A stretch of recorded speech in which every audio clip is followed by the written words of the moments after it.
love you. Met mijn hart niet meer.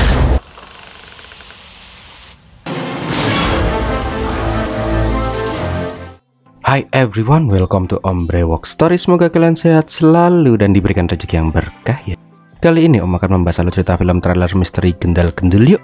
Film yang berjudul Fever keluaran tahun 2016 ini mengisahkan tentang seorang pembunuh bayaran yang hilang ingatannya karena kecelakaan. Di saat itu dia diteror oleh beberapa sosok cewek semok yang belahannya diumbar kemana-mana, mantan korban-korban pembunuhannya.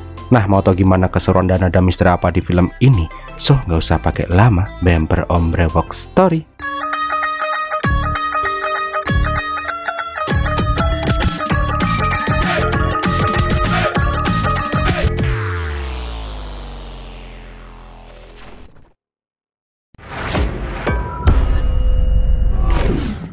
Awal kisah kita diperlihatkan mas-mas India ganteng yang lagi duduk di sebuah kecelakaan di jalanan Swiss.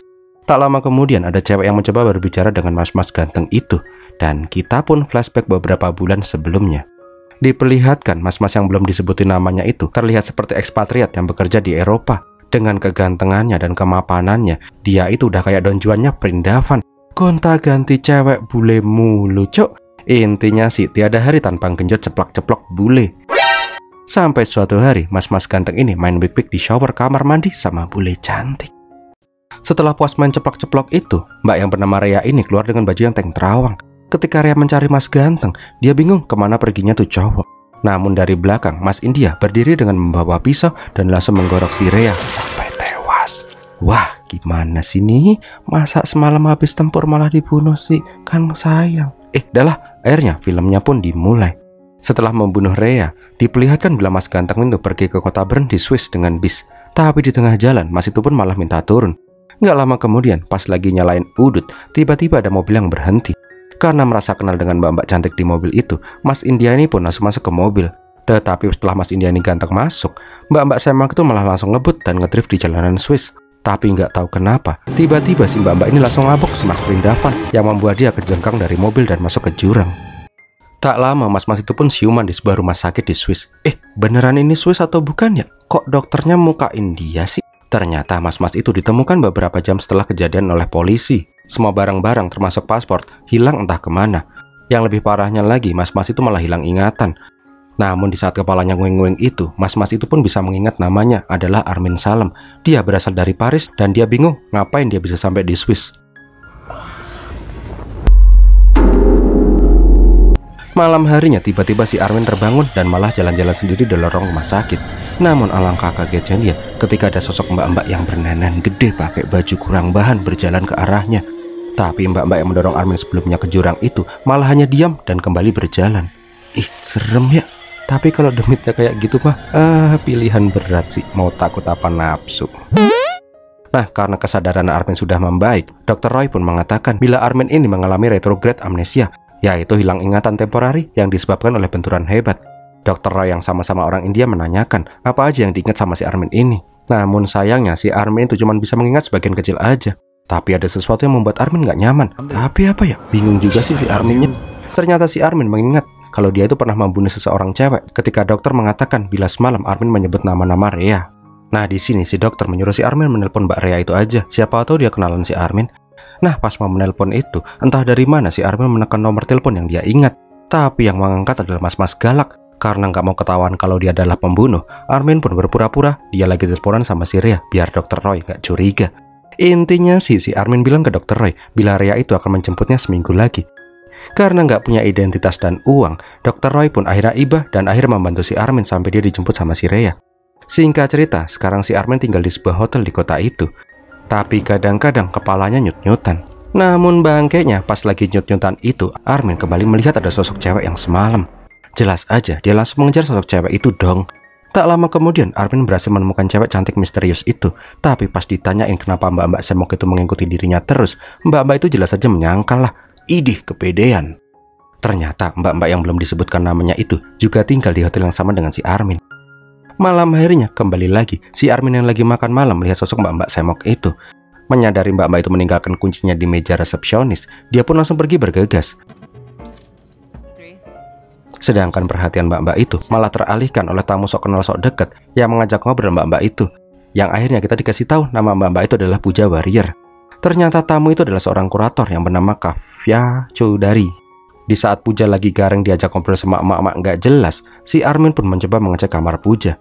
Tapi setelah ngumpuk-ngumpuk kamar itu, Armin gak menemukan sesuatu yang mencurigakan.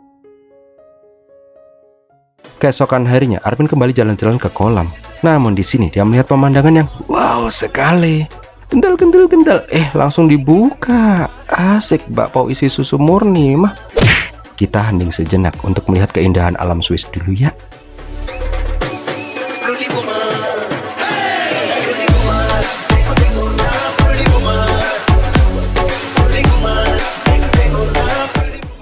Setelah puas main air, Pooja pun langsung pergi meninggalkan si Armin. Bangkainya, si Armin malah di sliding tackle sama genderuwo. Alhasil dia malah nyungsep ke kolam renang. Sialnya si Armin itu nggak bisa berenang. Tapi ujuk-ujuk Armin langsung diselamatkan oleh si Pooja. Nggak cuman itu, Armin juga diberi napas buatan dong. Tapi bangkainya walaupun udah diselamatkan sama si Pooja, Armin pun masih curiga sama si Pooja. Intinya sih Armin kayak pernah kenal sama si Pooja gitu. Tapi di mana ya? Ngeheknya, Pooja malah mengaku namanya adalah Kavya Choudhary, seorang kurator museum di Swiss. Karena masih penasaran, Armin pun membuka Mbah Google dan mengecek kebenaran soal nama Kavya Choudhary. Ya jelas bener lah, wong dia ngambil nama dari tamu sok kenal sok deket kemarin. Nah di sini Armin juga mencoba mencari tahu tentang dirinya, tapi hasilnya nihil. Dia mencari nama Armin Salam di semua sosial media, tapi nggak ada yang mukanya kayak dirinya. Selama berhari-hari setelah itu, Armin pun mencoba mengingat-ingat. Tapi suatu hari, Armin keinget omongan dari Dr. Roy, bila waktulah yang akan menemukan kebenarannya. Di sini Armin malah nelan mentah-mentah omongan Dr. Roy dan langsung mengecek jamnya. Di balik jamnya itu ada huruf WK. Dari petunjuk WK itulah, Armin datang ke kota Zurich dan mendatangi toko penjual jam itu. Ternyata jam itu dibuat secara custom di toko itu, dan pemesan jam itu bernama Warrior. Namun dari luar toko, kembali lagi Pooja mengikuti si Armin dan terlihat kaget ketika si Armin datang ke toko jam itu. Tak lama kemudian, Pooja langsung menelpon seseorang. Singkat cerita, Armin mendapat alamat dari seorang yang membeli jam itu. Nggak pakai lama, Armin sampai di apartemen yang dimaksud. Tapi pas sampai di kamar Waris, penghuni apartemen itu bilang bila Waris adalah penghuni sebelum kamar itu. Dia juga bilang kalau Waris itu udah mati dan langsung mengusir si Armin. Bangkainya, ternyata si Pooja udah berada di dalam kamar itu. Oh alah, ini adalah ulah Pooja toh. Aslinya siapa sih ini Pooja? Penasaran om. Sedangkan di dalam kamar hotel, Armin bingung parah. Satu-satunya petunjuknya malah udah mati. Di hari selanjutnya, si Pooja kembali berusaha mendekati si Armin lagi.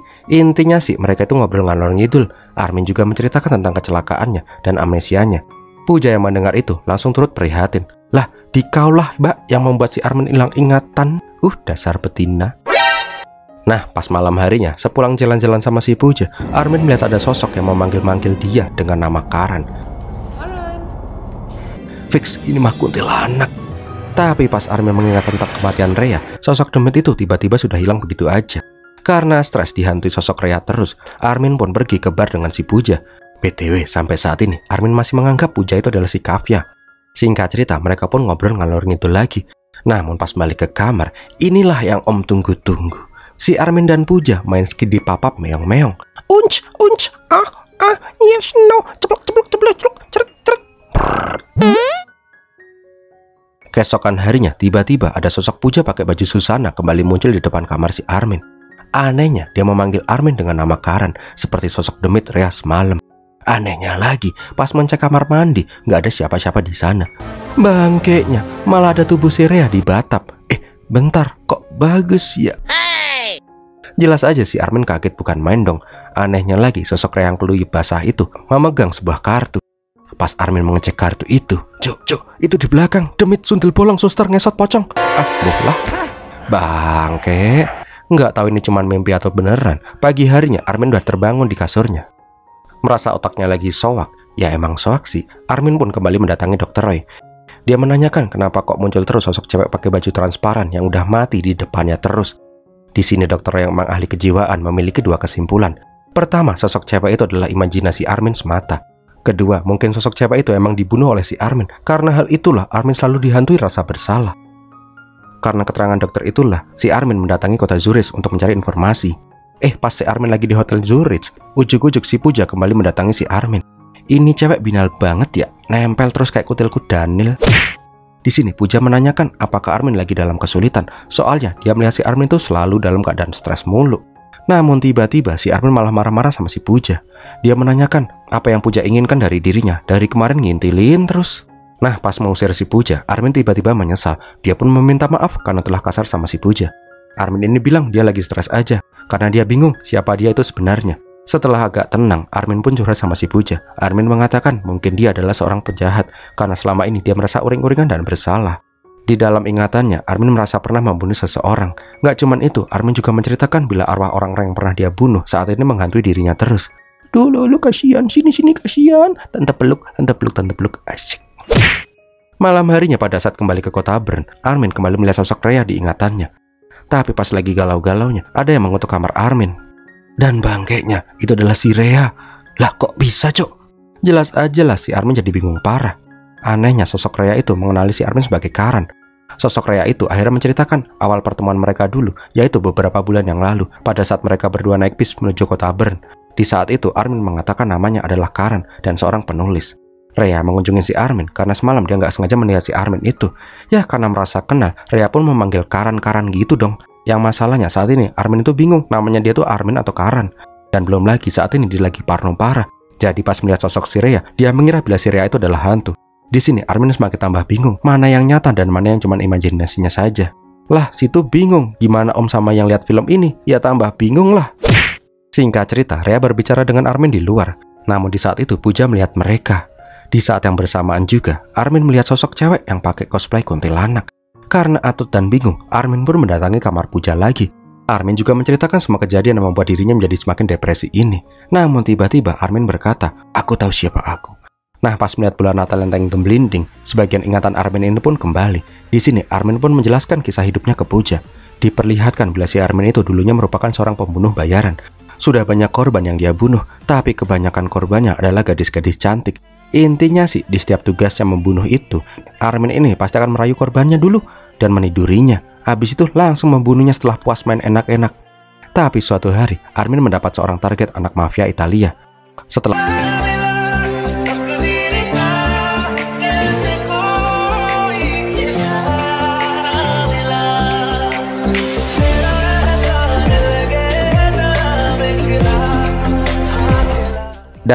intinya setelah asik-asik, Armin dan Irina pun pergi keluar. Namun di saat itu, Armin menyadari bila dirinya sedang diincar. Cok, malah ditinggal dong Irinanya. Tapi tenang, dia balik lagi kok menjemput si Irina.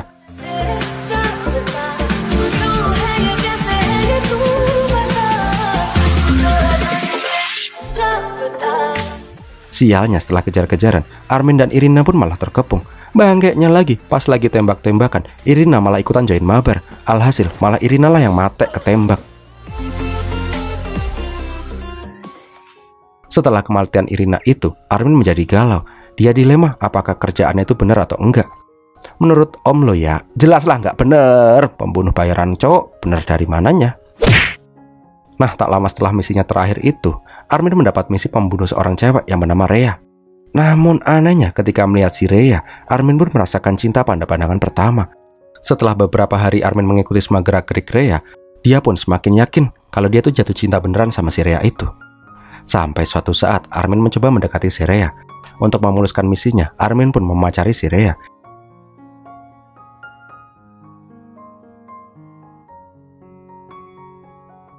Tanpa terasa, benih-benih cinta pun bertebaran muncul di antara mereka berdua. Armin pun mulai lupa dengan misinya. Kesehariannya hanya dihabiskan mesra-mesraan sama si Rhea. Mulai dari pelukan di mana aja, tukeran iler di mana aja. Nggak lupa main wik-wik. Intinya sih, tiada hari tanpa mesra-mesraan. Lihat sendiri aja deh. Tapi nanti kena dolar kuning. Nggak jadi deh. Nggak cuma di kamar, di kebun mereka juga main wik-wik, cok. Duh, nikmatnya hidupmu mas, Armin. Tapi misi adalah misi. Karena tidak tega membunuh si Rhea, Armin pun akhirnya menceritakan siapa dia sebenarnya dan apa misinya. Jelas aja si Rhea nggak habis pikir. Selama ini dia main kuda-kudaan sama orang yang ingin membunuh dirinya. Dan selanjutnya kita udah lihat di awal film ketika Rhea digorok. Om kok malah tambah pusing sendiri ya sama alurnya. Kalau Rhea udah mau cut, terus yang ditemuin Armin kemarin malam itu siapa? Udahlah lanjut dulu aja deh. Karena Armin sama bingungnya kayak Om, Armin pun ingin menanyakan langsung kepada Rhea apa yang sebenarnya terjadi. Singkat cerita, Armin berhasil menemui Rhea di kafe. Dengan marah-marah, Armin meminta penjelasan dari Rhea. Jelas aja Rea bingung lah. Ujuk-ujuk si Armin mengatakan bila mereka dulu itu saling mencintai. Lah, kenal aja baru kemarin kok udah mencinta-cintaan. Rea mengatakan bila dia tuh baru ketemu si Armin sekali di bis. Udah itu aja. Di sini ingatan Armin kembali campur aduk. Dia nggak bisa membedakan antara mana yang kenyataan dan mana imajinasinya lagi. Lagian kalau dia emang membunuh si Rea, pasti sekarang dia udah ditangkap polisi, ya kan? Intinya si Armin mulai bimbang dirinya itu Karan atau si Armin.